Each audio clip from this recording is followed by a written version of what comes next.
After more than 2 years of internal debates and discussions with the Environmental Protection Agency, Mercedes-Benz has decided not to put diesels in any of its passenger cars in the U.S. market. The brand's only diesel offerings will be Sprinter vans. During the Detroit Auto Show, head of R&D for Mercedes car group Källenius said diesels only account for 3% of brand sales at most, hence, the diesel doesn't fit into our portfolio in the US. Dieselgate encouraged the EPA to target the emissions of every diesel sold here, and Mercedes took a few bullets. In early 2016, the U.S. Department of Justice asked Daimler to have a look at Mercedes' diesel certification process. Shortly after that, Mercedes delayed for a year plans to sell diesel versions of its C-Class sedan and GLC Class crossover.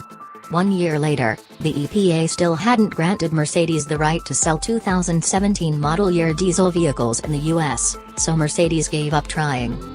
In the wake of EPA investigations into Fiat Chrysler's diesel emissions, Mercedes said last year that the EPA had taken such a hard line on diesels that functionalities that are common in diesel vehicles were being labeled as undisclosed auxiliary emission control devices and potentially impermissible.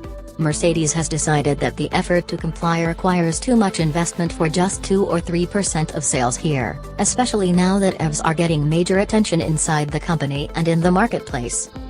Despite US and worldwide diesel sales facing big challenges, UBS Group predicts worldwide diesel market share will decline to 4% of passenger cars by 2025, from 13.5% at the end of 2016. Some US entrants remain in the game.